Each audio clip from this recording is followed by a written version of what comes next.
वो लोग ड्रोन का यूज करते हैं। ड्रोन को नीचे भेजा जाता है, लेकिन कुछ ही देर में ड्रोन सिग्नल खो देता है और सीधा बिल्डिंग के ऊपर गिर जाता है।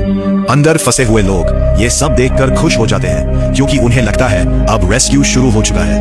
वो ड्रोन की तरफ देखकर मदद के लिए चिल्लाने लगते हैं, लेकिन तभी अचानक बिल्डिंग फिर से हिलने लगती है। सबका बैलेंस बिगड़ जाता है और गिरने से बचने के लिए सब लोग आसपास की चीजें पकड़ लेते हैं। लेकिन लाओ बाय का कॉलीग इतना लकी नहीं होता।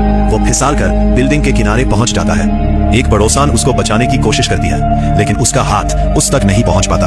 तब वो ऊपर देखती है और एक वायर नोटिस करती है। वो मुश्किल से उस वायर तक पहुंचती है और उसको पकड़ लेती है। फिर वो वायर उस आदमी की तरफ फेंकती है। सब लोग मिलकर उसे खींचने लगते हैं, लेकिन वायर पुराना होता है और अचानक टूट जाता है। सब लोग शॉक में आ जाते हैं, लेकिन लास्ट मोमेंट पर वो लाओ बाय का पैर पकड़ लेते हैं और सबकी जान बच जाती है। तभी अचानक ड्रोन फिर से सिग्नल पकड़ लेता है और धीरे धीरे ऊपर की तरफ उड़ने लगता है। जैसे ही रेस्क्यू टीम को फुटेज मिलती है, उन्हें पता चलता है नीचे लोग अभी जिंदा हैं, लेकिन उन्हें बचाना अभी भी बहुत मुश्किल होता है। आसमान में फिर से बादल छा रहे होते हैं। इसका मतलब सिचुएशन और खराब होने वाली है। मजबूरी में रेस्क्यू टीम ड्रोन के थ्रू रेशन और सैटेलाइट फोन भेजती है।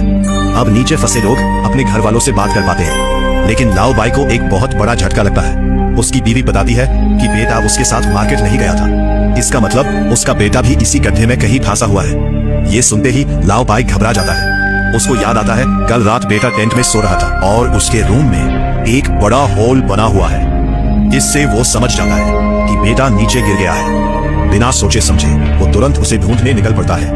वो रोप के सहारे नीचे उतरता है और लिफ्ट के बॉटम तक पहुंचता है, लेकिन जैसे ही वो लिफ्ट का गेट खोलने की कोशिश करता है, तभी बिल्डिंग फिर से हिलने लगती है और एक बड़ा पत्थर गिरकर उसके पैर पर लगता है। लेकिन वो दर्द इग्नोर करता है, क्योंकि उसके दिमाग में सिर्फ उसका बेटा होता है। वो लड़खड़ाते हुए उसको ढूंढने लगता है। दूसरी तरफ उसका बेटा जिंदा होता है और अपने पापा को पुकार रहा होता है। जिंदा रहने के लिए वो मजबूरी में सीवर पाइप में घुस जाता है, लेकिन तुरंत ही एक बड़ा पत्थर गिरकर पाइप का रास्ता बंद कर देता है। लाओ बाय को नहीं पता होता कि बेटा यही फंसा है। वो पानी में चलते हुए उसको हर जगह ढूंढता है, लेकिन कहीं नहीं मिलता। बेचैन होकर वो जोर जोर से उसको बुलाता है। तभी बेटा उसकी आवाज सुन लेता है और तुरंत जवाब देता है।